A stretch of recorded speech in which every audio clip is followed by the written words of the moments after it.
Di tengah Samudra Pasifik yang luas dan hampir tak berujung, ada sebuah daratan kecil yang terisolasi dari dunia modern.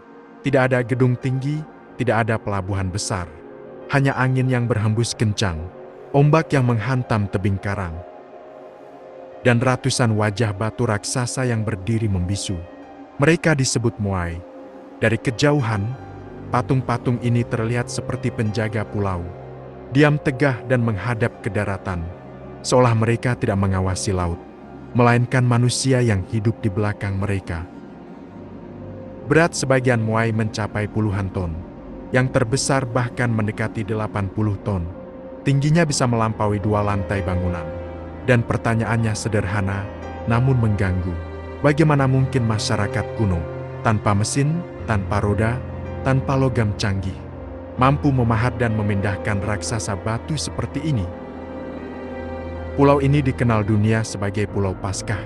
Namun bagi penduduk aslinya, namanya adalah Rapa Nui. Letaknya lebih dari 3.500 km dari daratan Chili. Bayangkan kamu berdiri di sana, ke segala arah, hanya lautan. Tidak ada pulau besar lain di sekitarnya. Dan justru di tempat seperti inilah, salah satu misteri arkeologi terbesar dunia berdiri tegak. Lebih dari 900 Moai ditemukan di seluruh pulau ini. Sebagian berdiri di atas platform batu yang disebut ahau. Sebagian lainnya tergeletak di tanah. Dan di sebuah kawah gunung berapi tua, ratusan Moai lain masih tertanam setengah badan di tanah. Seolah waktu berhenti ketika mereka sedang dibuat. Sekitar abad ke-13, sekelompok pelaut Polinesia diakini tiba di pulau ini. Mereka bukan bangsa yang tersesat. Mereka adalah navigator ulung.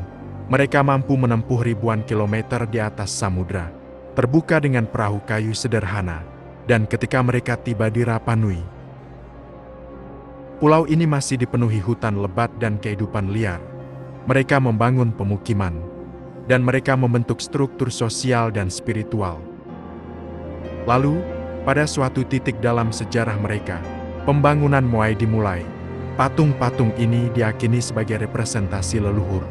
Bagi masyarakat Rapa Nui, leluhur bukan sekadar kenangan.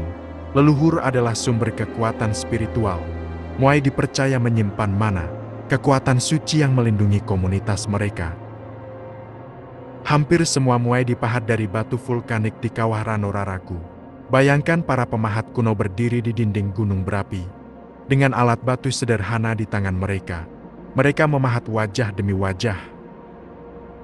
Dengan proporsi yang hampir seragam, kepala besar, hidung panjang dan bibir tertutup rapat. Tidak ada ekspresi marah dan tidak ada senyum. Hanya ketenangan yang misterius. Setelah selesai dipahat, Moai harus dipindahkan dari tambang menuju lokasi akhir. Dan disinilah misteri terbesar dimulai. Setelah Moai selesai dipahat, tantangan sebenarnya justru dimulai. Patung-patung itu harus dipindahkan sejauh beberapa kilometer, tanpa bantuan roda dan tanpa mesin. Selama bertahun-tahun, para peneliti berdebat. Ada yang percaya Moai ditarik di atas kayu gelondongan, namun teori itu bermasalah. Teori lain menyebut Moai digulingkan secara horizontal, tapi banyak patung yang ditemukan masih utuh. Lalu muncul eksperimen modern. Sekelompok peneliti mencoba menggerakkan replika Moai dengan teknik tali. Mereka mengikat tali di sisi kiri dan kanan, dan perlahan patung itu bergerak, seolah-olah berjalan. Apakah ini jawabannya? Tapi tetap saja, membayangkan ratusan patung dipindahkan dengan cara itu terasa hampir mustahil. Ada satu hal yang sering luput diperhatikan. Hampir semua Moai menghadap ke arah daratan, bukan ke laut. Seolah mereka tidak menjaga pulau dari luar, tetapi mengawasi orang-orang yang tinggal di dalamnya. Bagi masyarakat Rapa Nui, Moai bukan sekadar patung. Mereka adalah perwujudan leluhur. Dan dengan menghadap ke desa, mereka diyakini melindungi, memberkati, dan menjaga keseimbangan spiritual komunitas. Ini bukan hanya soal batu, ini soal keyakinan. Namun di balik kejayaan itu, perlahan muncul masalah. Hutan mulai berkurang, pohon ditebang untuk membangun, untuk bahan bakar, mungkin juga untuk memindahkan Moai. Ketika sumber daya semakin sedikit, konflik pun tak terhindarkan. Bukti arkeologis menunjukkan bahwa pada suatu masa, banyak Muay sengaja ditumbangkan, bukan oleh bencana alam tapi oleh manusia sendiri. Simbol kebanggaan berubah menjadi simbol kehancuran.